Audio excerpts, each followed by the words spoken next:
El 9 de mayo de 2016 quedó totalmente implementado en Michoacán el sistema de justicia penal, acusatorio y oral. Yo soy Citlali Fernández, esto es El Arte de lo Bueno y lo Justo, un podcast del Poder Judicial de Michoacán que el día de hoy tiene el gusto de presentar a ustedes al juez Félix Francisco Cortés Sánchez. Hola, muy buena tarde, maestra. Gracias por darnos la oportunidad de platicar contigo esta tarde. Al contrario, muy agradecido con ustedes, es un privilegio. Muchas gracias, Félix. Platicar contigo sobre esa implementación del sistema de justicia penal, ¿qué significó o en qué ha derivado ese antes y este después de esa implementación? Bien, es muy importante tener en cuenta que el sistema de justicia penal, previo al que actualmente está en vigor y que está implementado, se denomina sistema penal inquisitivo mixto. Y se caracterizaba esencialmente porque la mayoría de las actuaciones se llevaban a cabo de manera escrita. Ahora la oralidad es la regla fundamental a partir de la cual se llevan a cabo los actos por parte tanto de los jueces como de quienes intervienen en el proceso penal. Fue un cambio radical en la forma de impartir justicia en materia penal. Félix, con tu amplia experiencia dentro del Poder Judicial, en el que ya tienes alrededor de 20 años en este Poder Judicial, donde has pasado o tenido la experiencia de diversas categorías como escribiente, secretario de acuerdos, juez de ejecución de sanciones y ahora juez en este sistema penal acusatorio. ¿Cómo ves ese antes y ese después de esta implementación? La implementación significó un cambio radical en la forma en la que se imparte justicia en materia penal. Transitamos de un modelo en el que todo, o en su mayoría, los actos procesales debían llevarse a cabo de manera escrita y se integraban expedientes. Y los jueces resolvían con base en lo que se escribía en esos expedientes.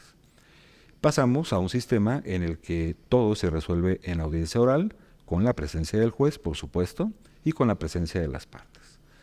Ha sido un cambio muy importante porque ha representado mayor transparencia de nuestras decisiones y también la posibilidad de tener mayor cercanía en cuanto a esas decisiones para con la gente. Dentro de esas diferencias que hay en el sistema antes del 2016 y ahora, se supone que hay alguna serie de principios que llevan este sistema de acusatorio. ¿Nos podrías platicar de estos? Así es. Tenemos principios constitucionalmente establecidos. Tenemos el principio de contradicción, el de concentración, continuidad, también el de la inmediación y el de la publicidad. Son los principios básicos en los cuales se sustenta todo el sistema. Un principio no puede ser aplicado sin el otro. Creo, en mi opinión, que los más importantes son la publicidad y la inmediación. Con el primero garantizamos que cualquier persona, incluso representantes de los medios de comunicación, sujetándose por supuesto a las reglas que están establecidas no solamente en la ley, sino también por parte del Consejo del Poder Judicial del Estado, puedan ingresar a sala, puedan presenciar las audiencias y registrar lo que sucede en ellas. Y en el caso de las personas, del público en general, también puede estar presente y ver cómo se desenvuelven las partes y cómo resolvemos tanto las juezas como los jueces en cada audiencia. Esto es parte de lo que llamaríamos la publicidad, la inmediatez. La inmediación es este otro principio que permite que sea el juez y solo el juez quien reciba la información con la que va a resolver. Es decir, no hay un intermediario. Cuando hablamos entonces de inmediación, estamos hablando de este contacto directo del juez con las partes, esta escucha directa de los argumentos, en su caso la información con la que el juez va a resolver, porque los jueces no tenemos acceso previo a ningún antecedente. Entonces resolvemos con base en lo que se nos indica, informa o argumenta en audiencia. Y en el caso de los juicios, resolvemos única y exclusivamente con la prueba que se produce en audiencia, con testigos y con peritos. Entonces ya estamos prácticamente entrando a lo que serían las funciones del juez. ¿Nos puedes comentar de esto? Sí. Los jueces y las juezas, por supuesto, en el sistema penal acusatorio y oral, tenemos dos roles, cumplimos dos roles o dos funciones. Fungimos como órganos judiciales de control y órganos judiciales de enjuiciamiento.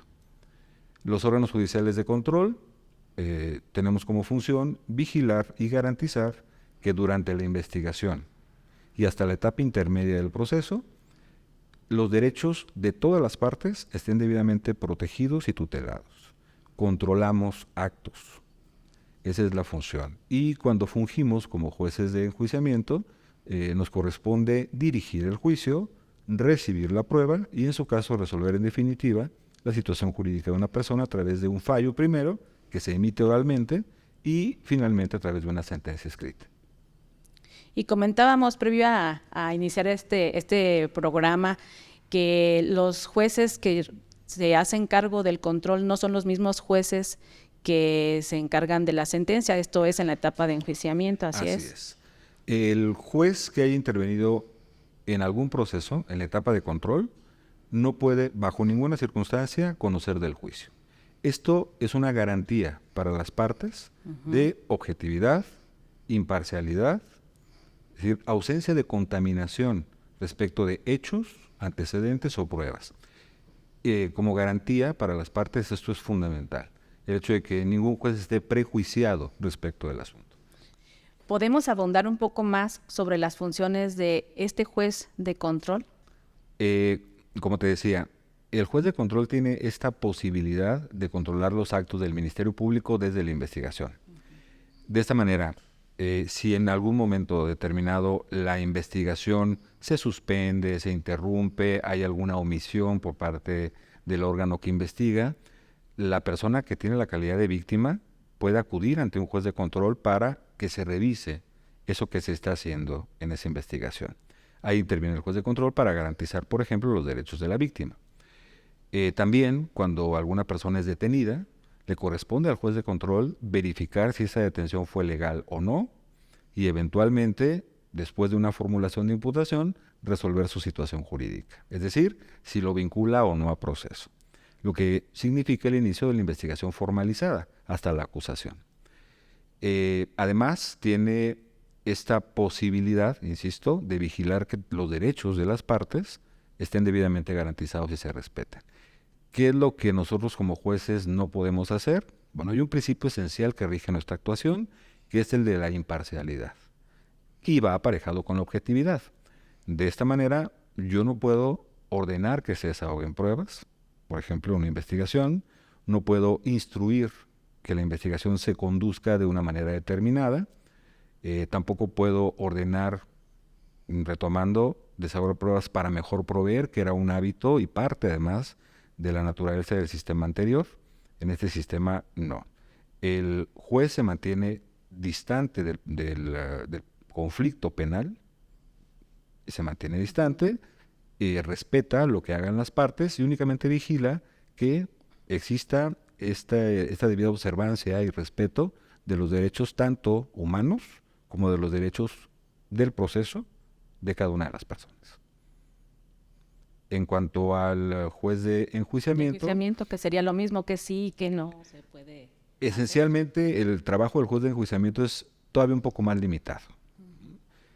El juez de enjuiciamiento dirige el debate, escucha los alegatos de las partes, recibe las pruebas, en pocas ocasiones puede formular preguntas solamente con fines aclaratorios a testigos y a peritos, y una vez que se desahoga toda la prueba en un juicio y se escuchan los alegatos de las partes, entonces se toma una decisión final que se denomina fallo y que emitimos oralmente en un término perentorio, no más de 24 horas después de que concluyan esos alegatos, y después emitimos una sentencia. Félix, para que nos quede más claro, ¿cómo definirías así en palabras coloquiales qué es la etapa de control? Bien, la etapa de control es la etapa en la que el juez vigila los actos del Ministerio Público durante la investigación hasta que la investigación termine. Una vez que la investigación termina, inicia una segunda fase dentro del control que se denomina etapa intermedia, en la cual se toma en cuenta una acusación que formula el Ministerio Público contra alguna o algunas personas y en una audiencia intermedia se prepara el juicio. Bien, entonces haríamos como 3 etapas. Así es. El control, la intermedia y el enjuiciamiento. Investigación, intermedia y el propio juicio. Sobre este proceso y el desarrollo del mismo, ¿cómo visualizas tú o qué derechos tienen las partes victimales y los victimarios? ¿Alguien tiene más derechos uno que otros? La propia Constitución, en su artículo 20, el Código Nacional también, reconoce derechos a cada una de las partes. Son derechos diferentes, por supuesto, pero cada una tiene sus propios derechos. El deber del juez es velar porque todos esos derechos sean debidamente respetados. Mantener los equilibrios y la igualdad en el proceso es fundamental. Por poner un ejemplo, las víctimas antes no tenían la posibilidad de intervenir en el procedimiento, sino hasta que se constituyeran en parte civil. Esto en el sistema inquisitivo mixto, el anterior. El anterior. En el sistema acusatorio oral actual, la víctima tiene un papel relevante desde la investigación y el juez debe vigilar, por ejemplo, que se le haya dado una intervención oportuna, adecuada, completa a la víctima. Pero además tiene el derecho de contar siempre con un abogado, igual que la persona que esté siendo investigada, que eventualmente esté siendo imputada o que esté acusada por algún delito. Entonces, la garantía, en este sentido, es entender esencialmente que todas las personas tienen exactamente los derechos que les reconoce la ley y que el órgano judicial está ahí para vigilar que esos derechos se respeten a cabalidad o cabalmente. Ahí entraría el famoso debido proceso. Es esencialmente eso, exacto. El derecho al debido proceso tiene íntima relación con el derecho de acceso a la justicia o a una tutela judicial efectiva. Que significa que tenemos que existir jueces dispuestos, un órgano judicial con la accesibilidad suficiente para responder a las solicitudes que se le planteen y generar condiciones de igualdad para todos. Y el debido proceso tiene estas reglas.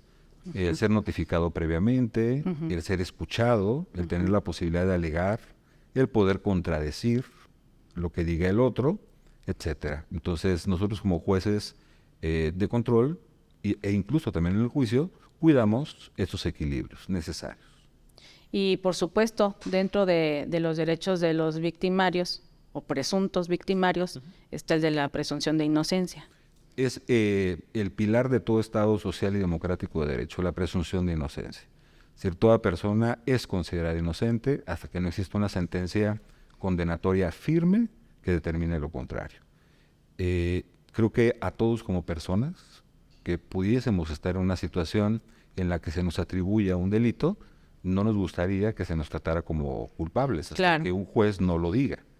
Y es precisamente uno de los derechos más importantes. Esto sin desconocer el derecho que tienen las víctimas a participar en el proceso, a aportar pruebas, a que el juez les escuche para poder tomar una decisión.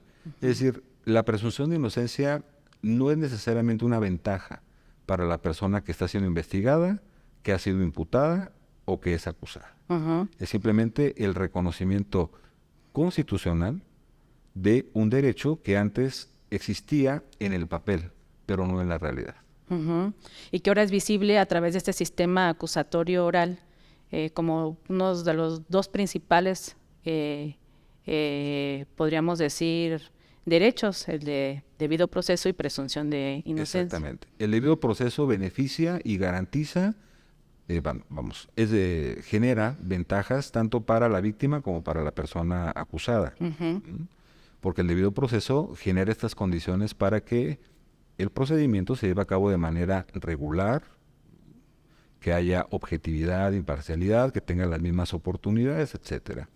El derecho a la presunción de inocencia en el sistema inquisitivo mixto tenía... En el anterior.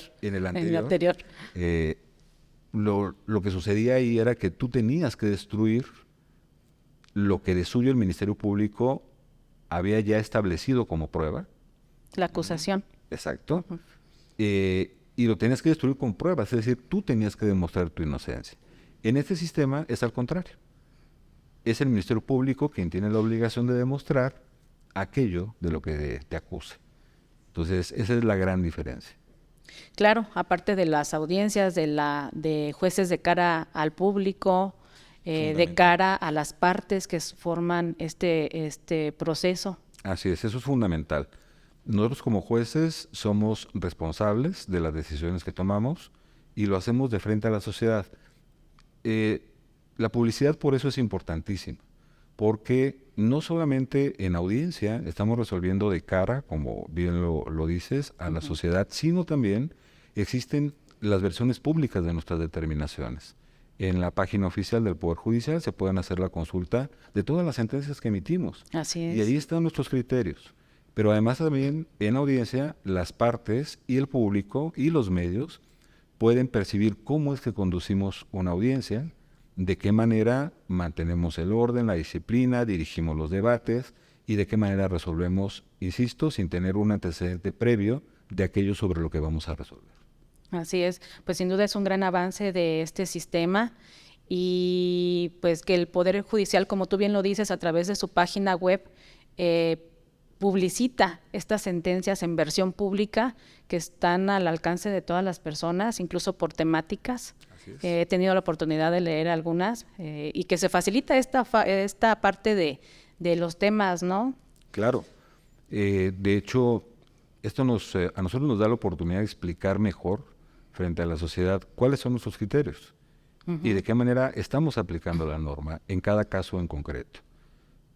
Y creo que es parte del ejercicio de transparencia al que no solamente institucionalmente estamos obligados, sino también a título personal. Cada jueza, cada juez, tenemos la responsabilidad de hacer público lo que decidimos y lo que hacemos. Claro. A 8 años de distancia de esta implementación, ¿cómo ves el papel del juez y de la jueza de oralidad penal? ¿Y qué retos crees que puede tener? Bien, el papel que nos ha tocado jugar en esta época de transición y de cambio ha implicado una formación, una capacitación continua en distintas áreas. Recordemos que antes de la implementación total del sistema penal acusatorio, vino la reforma en materia de derechos humanos, que también significó un cambio radical, fundamental, muy importante. Entonces tuvimos que percibir a los derechos humanos de una manera diferente, capacitarnos en ese tema, y esto también ha dado pie o margen a entender que en nuestra sociedad existen grupos en condición de vulnerabilidad, lo que denominamos categorías sospechosas. Y también nos ha permitido capacitarnos para poder aplicar, en la medida en que así lo aconseja la Suprema Corte de Justicia de la Nación, los criterios que la propia Corte emite, los que emite también la Corte Interamericana de Derechos Humanos y los protocolos sugeridos de actuación en cada uno de estos casos. Entonces estamos como juezas y jueces en una capacitación constante, en un proceso de formación continua, porque además cada audiencia representa un reto siempre bien interesante, cada asunto es distinto. Ahora, ¿qué retos tenemos frente a nosotros? En mi opinión, el de consolidar el sistema con las mejores prácticas desde sede judicial, pero también con las mejores prácticas de quienes son los operadores del sistema. Es decir, del Ministerio Público, de los asesores victimales y de los defensores. Yo siempre he considerado que a partir de un buen debate, de una buena discusión jurídica entre las partes, se pueden formar y tomar las mejores decisiones por parte de las jueces y las juezas y los jueces. Para el cierre, Félix, algo que quieras aportar. Bueno, antes que nada, dar las gracias por la oportunidad. Es un privilegio compartir la mesa contigo, siempre ha sido un gusto. Gracias, Simón. Que el poder socializar lo que es este sistema para la gente siempre será muy importante. Lo que creo que podría yo resaltar es que la sociedad puede estar completamente segura de que los jueces, las jueces que llevamos a cabo esta función, estamos preparados, estamos listos y procuramos hacer todos los días el mejor y mayor de nuestros esfuerzos para que la sociedad reciba un servicio de impartición de justicia precisamente como lo merece. En este caso, para todas y para todos, teniendo en consideración lo que se ha convertido ya en nuestro lema en nuestro lema institucional, el dar una justicia eficaz y además cercana a la gente. Creo que el sistema penal acusatorio es una muy buena expresión de esto. Procurar la mayor de las eficacias y además mantenernos cercanos a la gente a partir de escuchar cada caso y resolver cada uno de manera individual. Muchísimas gracias, Félix, por esta explicación de este tema tan trascendental para el Poder Judicial y para la sociedad, el conocer esta parte de acceso a la justicia. Al contrario, muchas gracias. Estamos a las órdenes de todos. Muchas gracias, Félix, por este espacio. Gracias a ustedes por escucharnos. Recuerden que estamos en Facebook, donde pueden dejarnos sus comentarios, así como en la página oficial de YouTube del Poder Judicial. Y ahora nos pueden escuchar a través de Spotify, Apple Podcast y Amazon Music. Esto fue El Arte de lo Bueno y lo Justo, un podcast del Poder Judicial de Michoacán.